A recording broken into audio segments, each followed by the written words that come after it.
Defense News. It's proudly sponsored by Navy Federal Credit Union. If you're a member of our nation's armed forces, the Department of Defense, or if your family is, we'd be proud to serve you too.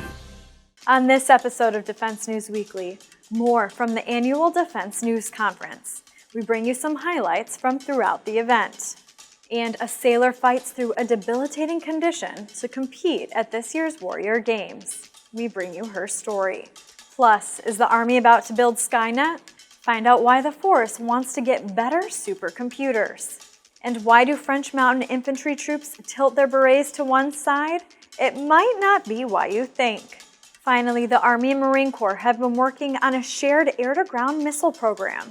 We've got an update on where it stands. It's the latest in news and analysis from the Pentagon to the platoon, here on Defense News Weekly.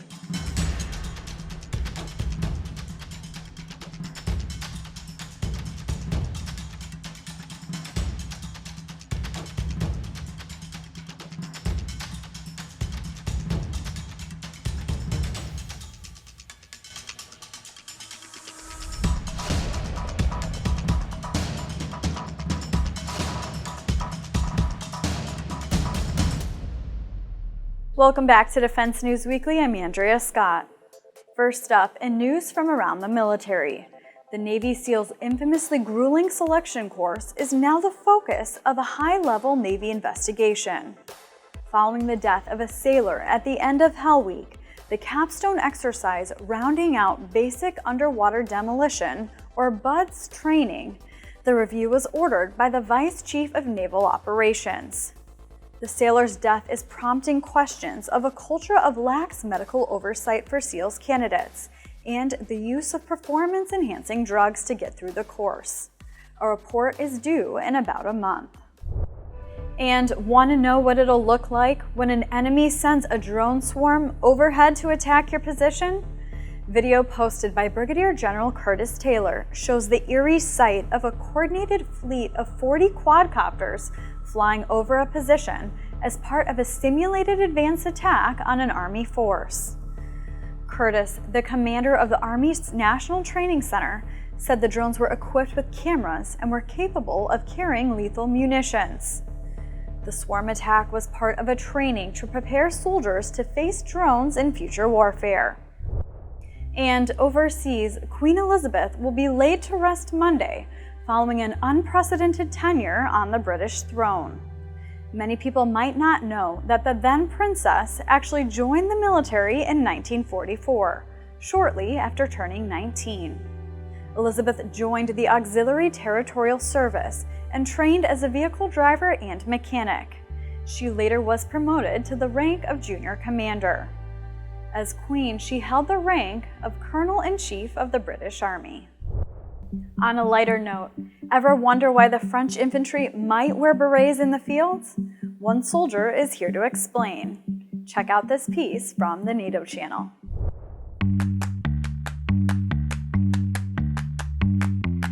The first things you need to know about this hat is that the size is not about your head, but about your feet. Because when you're in a really cold environment, you can put your feet inside the hat to make it warm. You can use it to prevent from the sun. For example, you see the sun come from this side. You can just go that way. You can put some newspaper inside to prevent from the rock going down when you're climbing a mountain. You see, you can put it every way we want, on the back of your head, on the front of your head, on the side, and when you need to sleep, for example, you can put it there.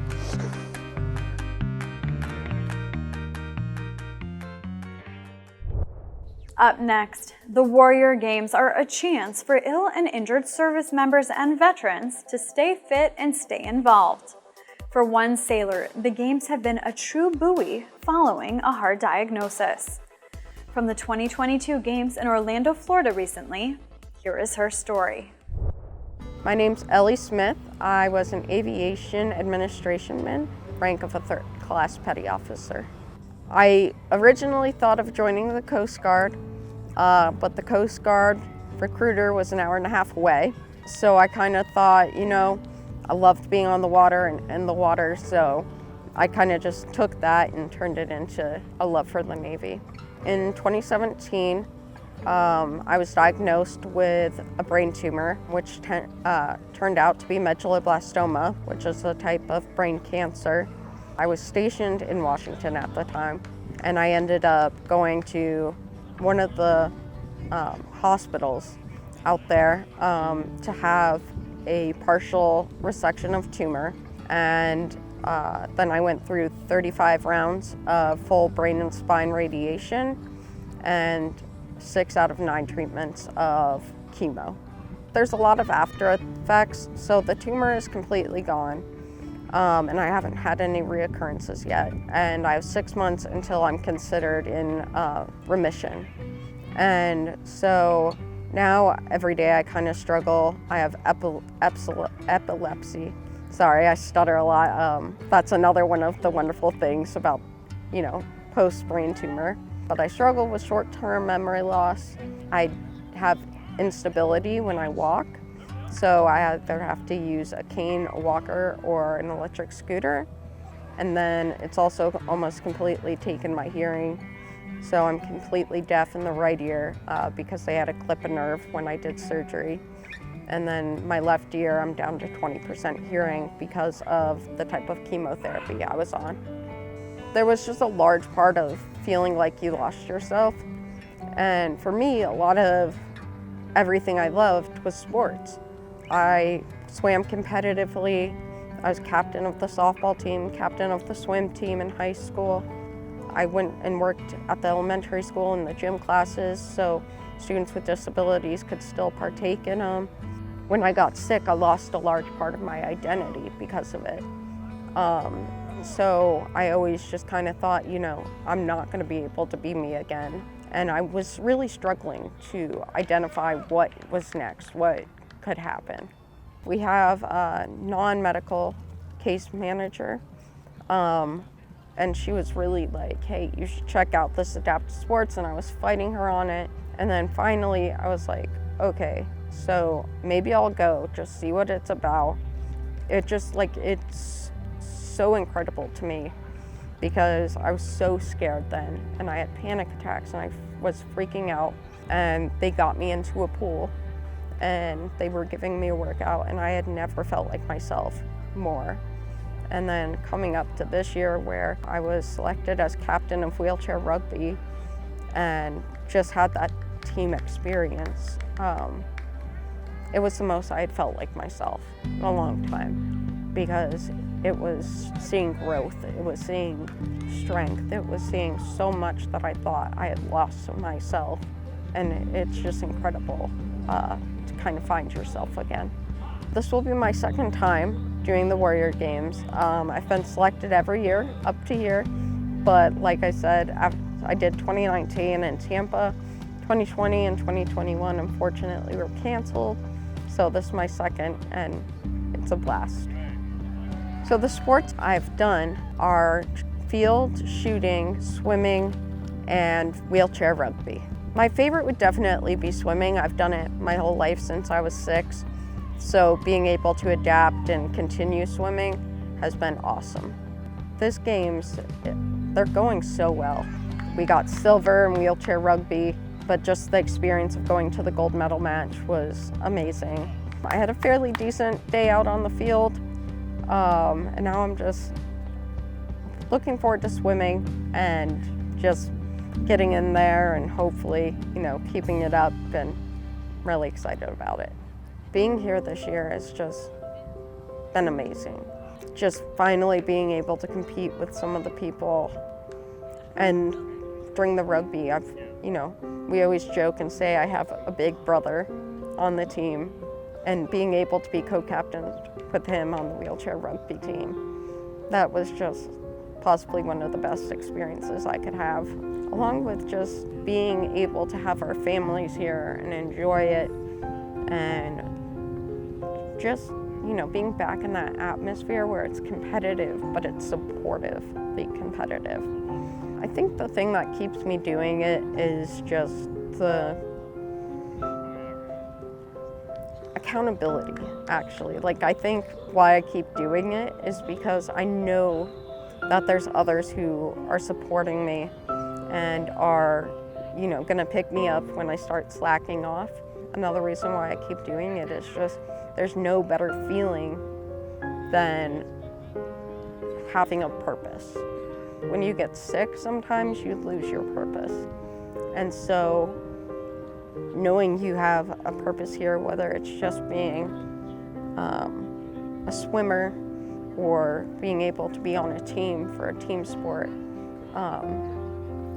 you want to be there because the team's like family. Just knowing that you're coming here to such a welcoming group, it really has kept me going. And that's it from around the military. Coming up, highlights from the 2022 Defense News Conference. And later, the details on a new joint air-to-ground missile program.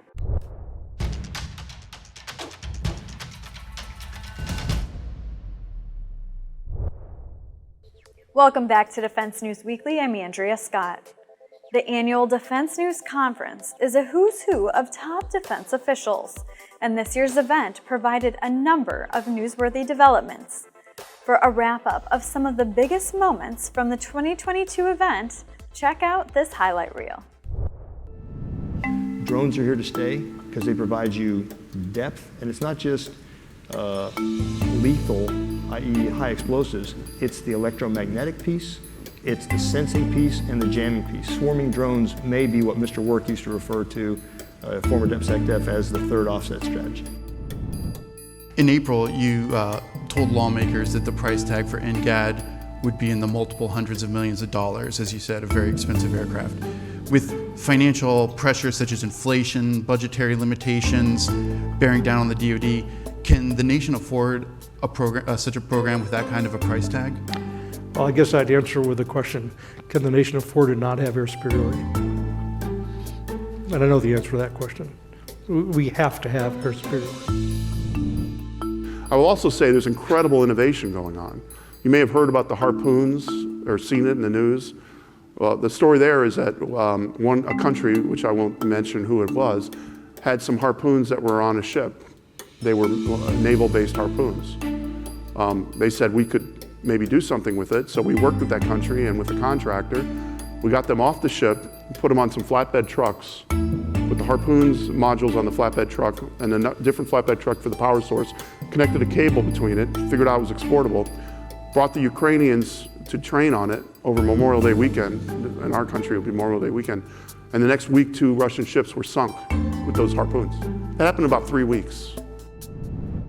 And so when you see things about, RIMPAC, about AUKUS, you see China looking at those very, very carefully because they know that this is making a strategic impact in the world, that they know that this is making a strategic impact in our vision for an Asia-Pacific that is safe, secure, and supports our way of life.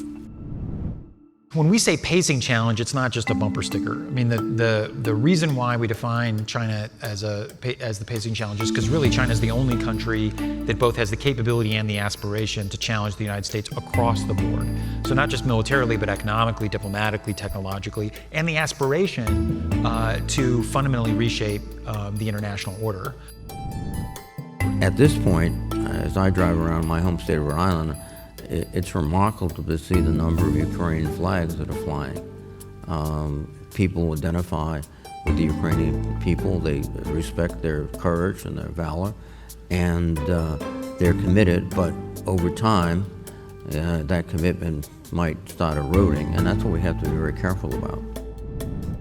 Are these investments too little, too late? We've seen climate devastation for years, or climate-related devastation for years. Should this whole process have started sooner, or at least more significantly sooner? So, short answer is of course, right? Not of course the first part, but should they have started sooner? Sure, we should have all, I think, been doing more for a lot longer. I think that's the case. That's a fact. We are in a challenging position. And I think we're seeing evidence of that every day. Look, I do not think that China wants, to put themselves in a position that Russia finds itself in today, which is, invading a democratic neighbor, one that I think would generate an enormous amount of global sympathy, one that would bring a scenario that would bring, I think, significant political and economic cost for China, and that would risk a broader set of military tensions that would not be in anybody's interests. So I would hope that they would draw the lesson from Russia's experience that, hey, maybe we shouldn't do that. Up next, it's this week's roundup of contracting news in this edition of Defense Dollars.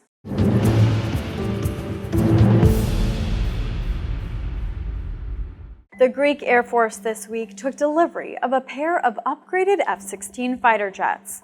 That's under a $1.5 billion program to modernize its fleet amid increasing tensions with its neighbor Turkey.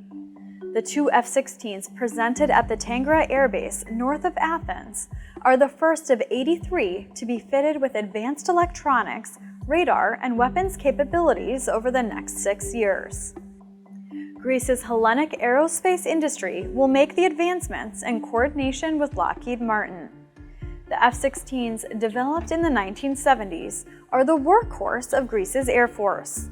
The country bought a first batch of 40 in 1989 and acquired another 130 over the years. The latest upgrade will bring the planes to the Block 72 variant, which is the most advanced version of the model in service in Europe. Lockheed Martin has announced that the U.S. Army and Marine Corps have declared the Joint Air-to-Ground Missile ready for full-rate production. That missile replaces the legacy Hellfire missile, also made by Lockheed. The August 30th decision was delayed after the weapon previously failed to achieve the lethal effects the services wanted on a maritime target. The Army and Marine Corps then delayed fielding the missile by a year. The company also stated that the milestone also marks successful completion of operational testing on the Army's Apache and the Marine Corps' Viper helicopters. The Pentagon's top acquisition official said he is hopeful a temporary halt to F-35 deliveries can soon be resolved. The delays were prompted by the discovery that a key magnet in the fighter jet was made with raw materials that came from China. The magnet is part of a key component in the F-35's engine that is made by Honeywell. It was recently discovered that the magnet was made with an alloy that came from China, but was magnetized in the United States. So why is it such a big deal that a magnet in an engine was made in China? Well, the presence of Chinese source materials in the plane could violate the Defense Federal Acquisition Regulation Supplement, so the Pentagon stopped accepting new F-35s from Lockheed Martin. And that's it for Defense Dollars. When we return, our personal finance expert gives her latest tips in this week's Money Minute.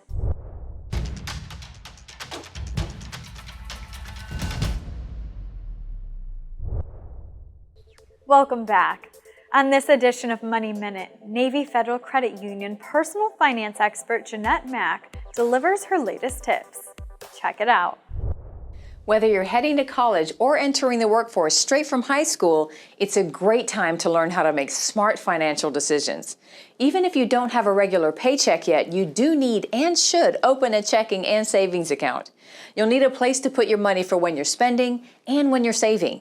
Look for account options with no to low monthly fees. And yes, there are checking accounts that can earn interest, so do look for that too.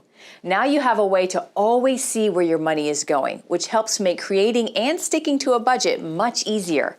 Remember, every dollar adds up. If you have a debit or credit card, only spend or charge what you can reasonably afford. And once your budget's in check, set goals for saving an emergency fund because there will be a rainy day. Navigating the real world can be challenging, but adopting good money habits early will kickstart your adult life on sound financial footing. Thanks, Jeanette. We'll see you next week. To get more coverage of military and defense issues, be sure to check out our headlines online at Army, Navy, Air Force, and MarineCorpsTimes.com and DefenseNews.com. And for fresh headlines in your inbox every weekday, subscribe to our Early Bird Brief. Or if you prefer to get your news on social media, follow us on Facebook, Twitter, and Instagram. And when we come back, the Army looks to boost its supercomputing power in this week's MilTech.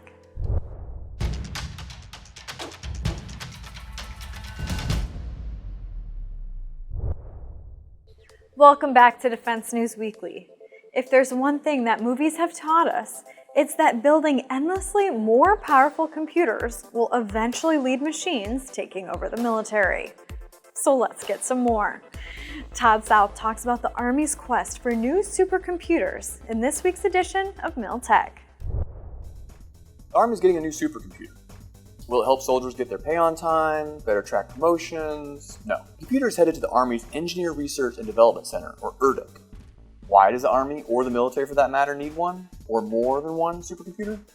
Well, the services are using them for everything from processing millions or even billions of variables for weapon systems employment, to wargaming, to engineering issues, to cryptography work, or even tracking storms or flooding damage. The new Army system is replacing a soon-to-retire supercomputer called Onyx. The replacement doesn't have quite as cool a name though. Right now it's called the HP Cray EX4000 with AMD Genoa processors. Sounds something out of a 1970s sci-fi flick to me. But the funky name brings with it 9 petaflops of supercomputing capability. And that's not even the most powerful computer in the Army. The service began production last year on 2 supercomputers for its Combat Capabilities Development Command. Those together will add 23.3 petaflops to their inventory. Don't know what a petaflop is? Don't worry, neither did I.